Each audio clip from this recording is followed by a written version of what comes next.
And Queen Latifah got this diagnosis that she had like 6 months to live. Okay. So she was like, ooh, let me look at my plan, my bucket list. We doing all of this.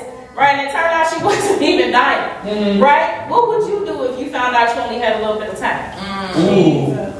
You don't even have to answer that, because let me tell you, you only got a little bit of time. That's all. And so now you have to decide what you're going to do with that.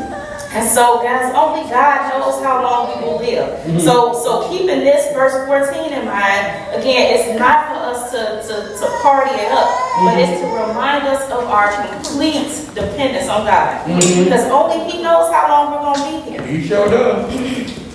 Verse 15 says, instead you should say, if the Lord wills, you will live and do this or that. Yeah. Right? So James, he says, again, you cannot make plans independent of God and His will. Right? It's all about His will.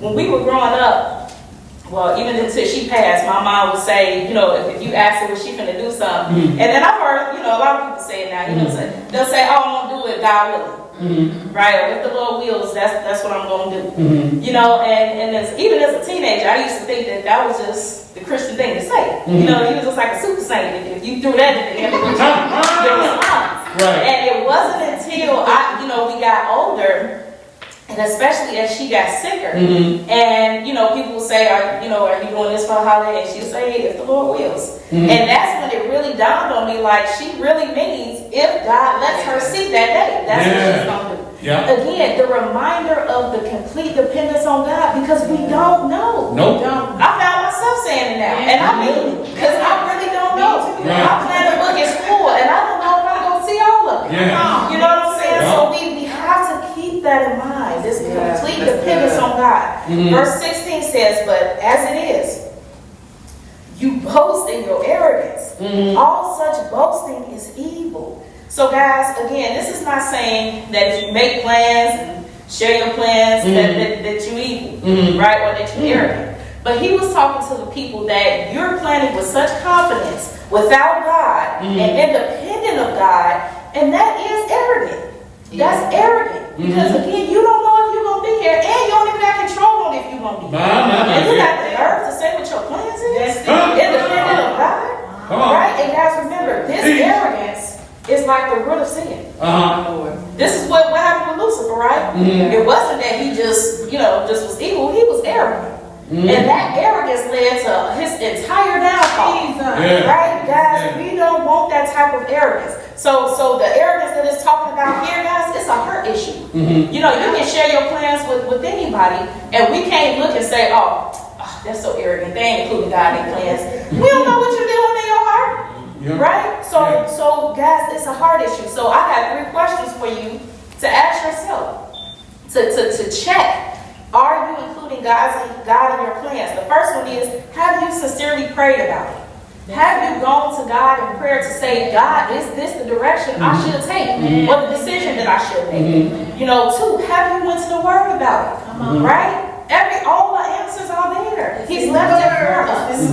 And then lastly, this is a good one. Go ahead. If your plans don't happen, what is your response? That's good. That's the best one. Are you falling to pieces? Come on. Are you cursing God? Or angry with God? Right? And this is what happens. This is what happens, right? And guys, we gotta understand, if we want to do this thing God's way, we are also on His time. Go ahead. So, whatever He says is gonna happen, that's what we gotta go with. And if He says it's not, we gotta be okay with that too.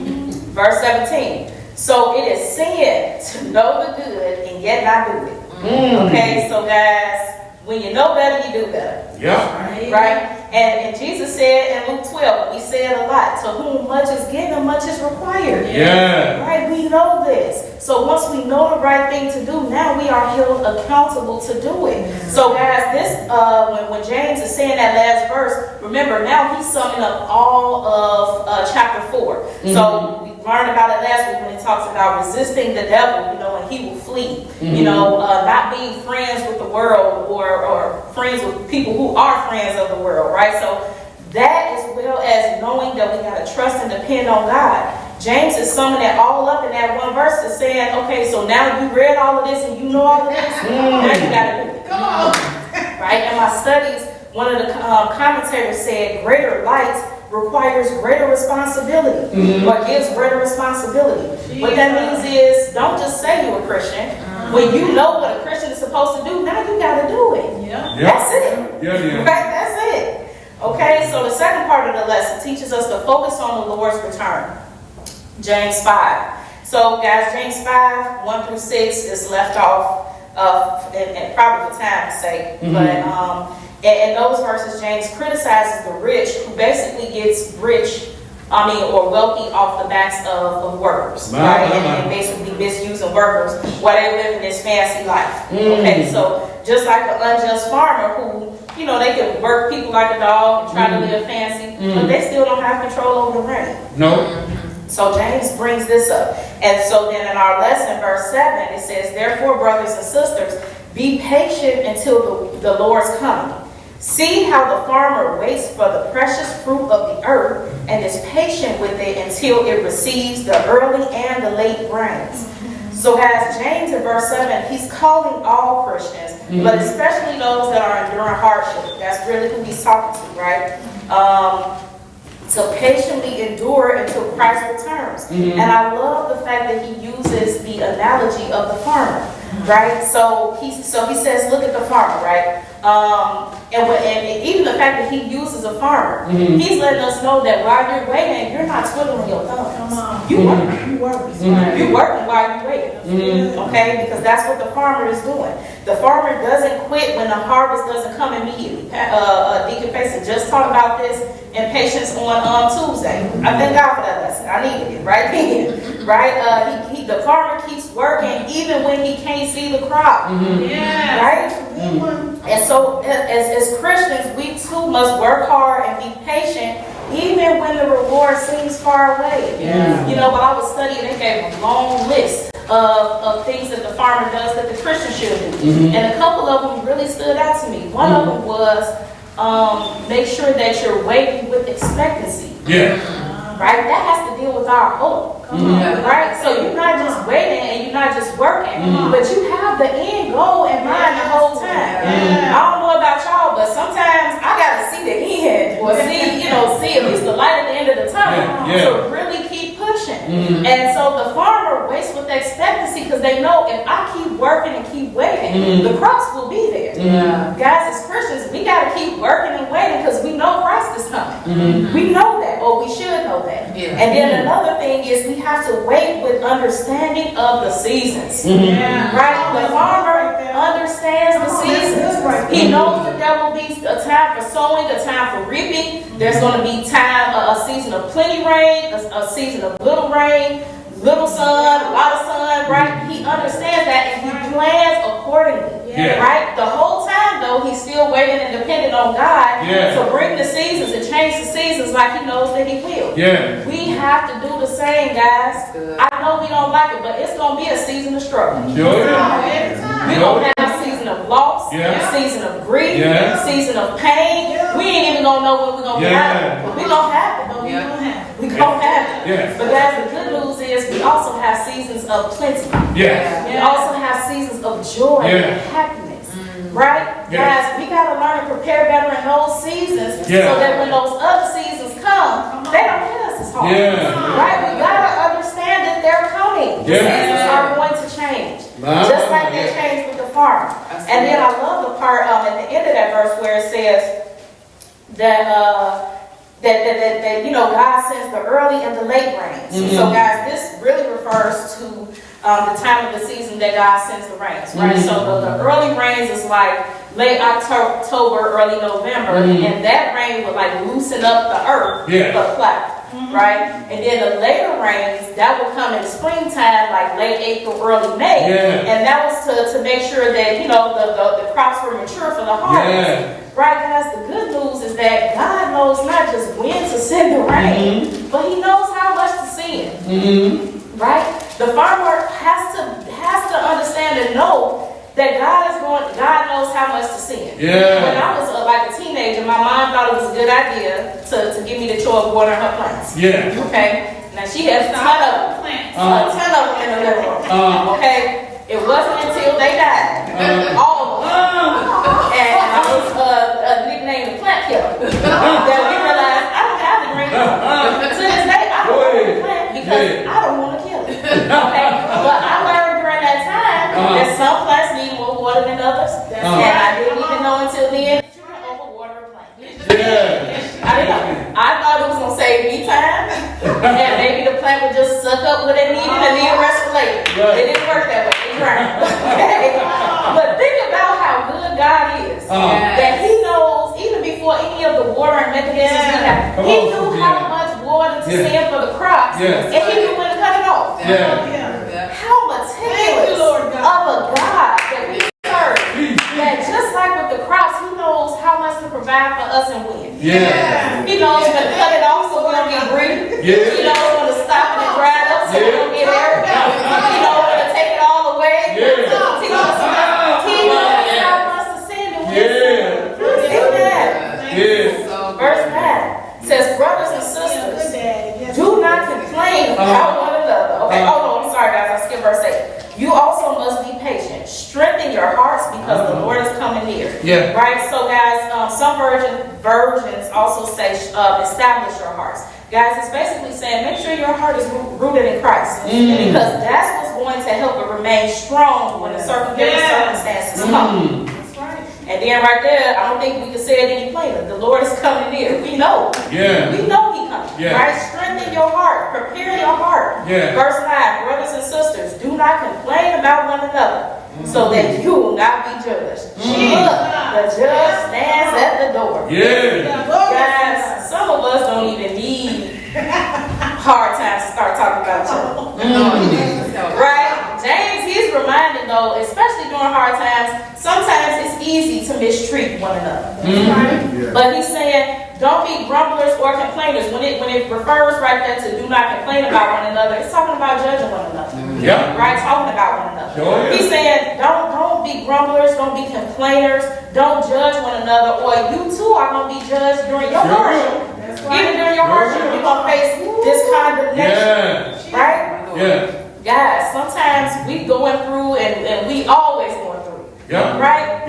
How are you treating people while you going through? Because that could be the answer to that question. Why you keep going through? Right? Because you mistreating other people. Right? Look, again, when we know better, we do better. Don't be mistreating people just because stuff ain't going okay for you. Okay? And then I love what he says, look, the judge stands at the door. He's saying Jesus is the judge, not just the judge of the world, right? Because, on Judgment Day, people are like, oh, look at them sinners, they finna get it. No. He's going to judge the world, but he's also going to judge the faithfulness of the Christians. That's right. So it ain't just them that's going to get it. Some of us going to get it too. Okay, so he's saying, don't judge other people. Because Jesus is going to be looking at you. Okay, the last part of the lesson reminds us to stay the course. Stay the course. James 5, verses 10 through 11. So, verse 10, brothers and sisters, take the prophets who spoke in the Lord's name as an example of suffering and patience. So guys, he brings up now the prophets. So, with the farmer, it was mostly like patiently waiting and working. But with the prophets, he brings that up to say, it's going to be some persecution and you still got to work. Come on, talk about it. It's going to be some people that's trying to hurt you and kill you. And you still got to work.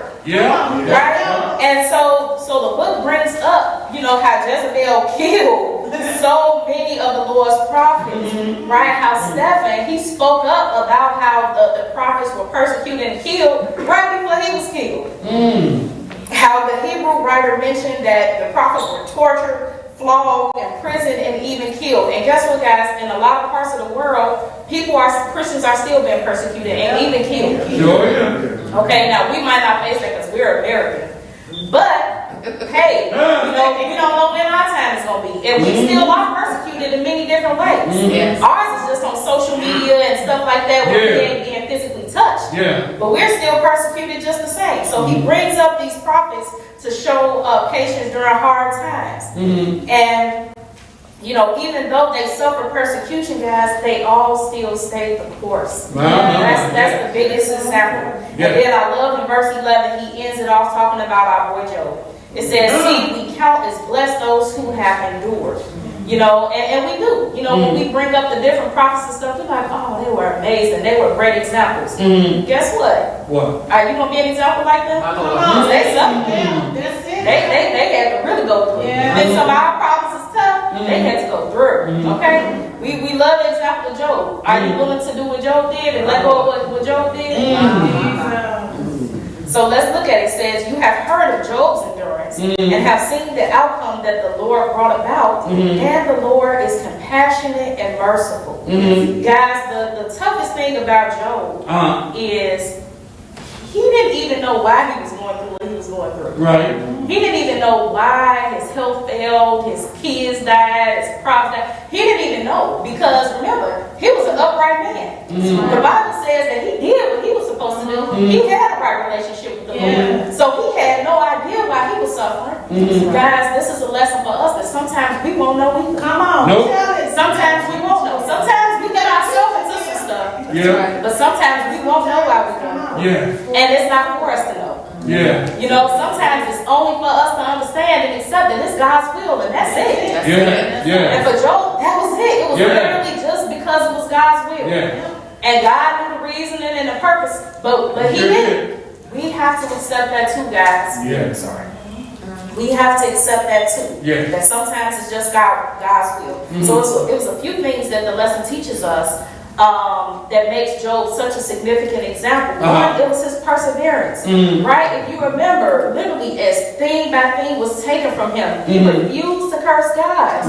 Even when his friends blamed him for his misfortunes, even when his wife said, curse God and that, like Reverend McKinstry brought up last week, you know, he would not do it. He persevered. He still continued to bless God and to pray to God, right? Now, it wasn't that he just didn't talk to God, because remember, if you read the book of Job, him and God, well, for a little bit of time, Job was talking to himself. But then God did respond, right? So he maintained his relationship with God while he was persevering. Guys, in hard times, please keep your relationship. Because I promise that's going to be the only thing that's going to help you make it through. Right? Keep talking to God, even if you don't hear him back right away.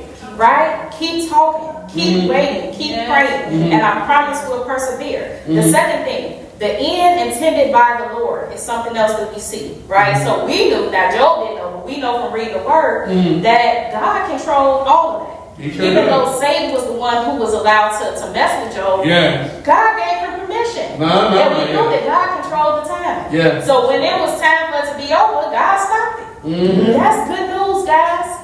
All of our suffering has an expiration date. And God is the one who controls it. And just like he knows how to cut off the rain so that the crops don't get overwatered, he knows when to cut off our suffering so that we don't suffer.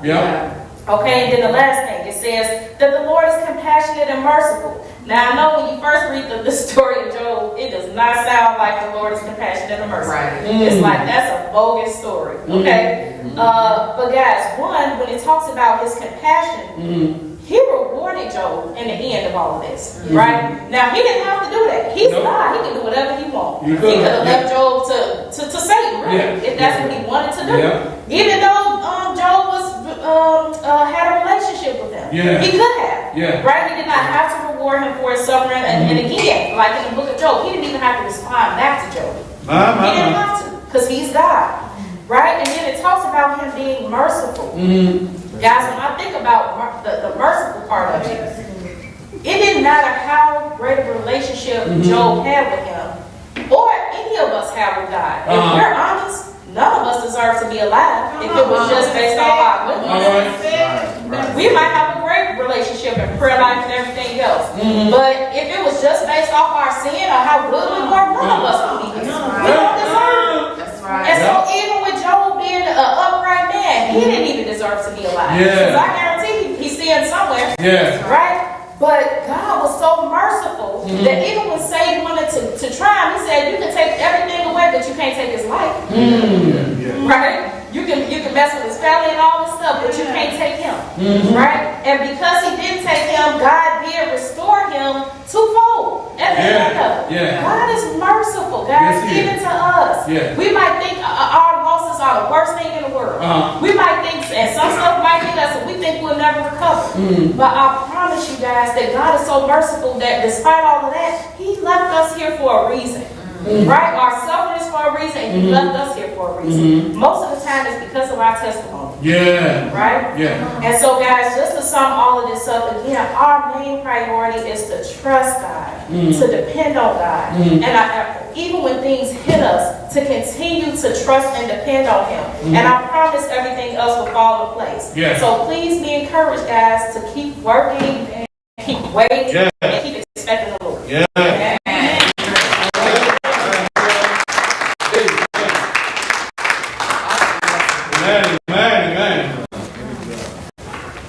Amen. Thank you. You are. Good morning, everybody. Good morning. Good morning, Sister Williams. Thanks, Sister Deanna, for an awesome lesson. Yes. Today is Sunday, October 9, 2022, and Sunday school will open by Sister Deanna. She came from James, the 4th chapter, 13 through 17, then went to chapter 5, verses 7 through 11. There were 20 students in attendance with $27 was raised, and on last week, there was also one teacher, 17 students, and $25 was raised. Amen. Wonderful job. Last thing she told us that our main priority is to trust God. Yes. Our main priority is to trust God. I don't know about y'all, I got happy over that James didn't hold no punches. He told us exactly what we need to do, the things we shouldn't do, and the things we should do to get right with God. And sometimes we don't have that in our life, do we? You know why we don't have it in our life? Because we're not listening to the Word. What the Word tells us. The Word tells us what we need to do, but we put blinders on. We put earmuffs on when we can't hear what God's trying to tell us. Whenever we do that, we're going to mess up. But this was an awesome, these were some awesome lessons, man. James, he whipped me, y'all. I don't know about y'all. If anybody ain't got whipped, you need to look at yourself in the mirror. Because if you didn't get whipped with these lessons, you just don't want to get right. Because James told it like the T.I.D. He told it like it is. He let us know if you want to be faithful, these are the things that you must do. They're not optional. Come on, that's good. These are things that you must do in order to get correct with God. And then one thing, a job I always said I didn't want to be was a farmer. But then it just showed us. Because a farmer always got to rely on the weather. I was wrong. The farmer ain't relying on the weather, the farmer's relying on God.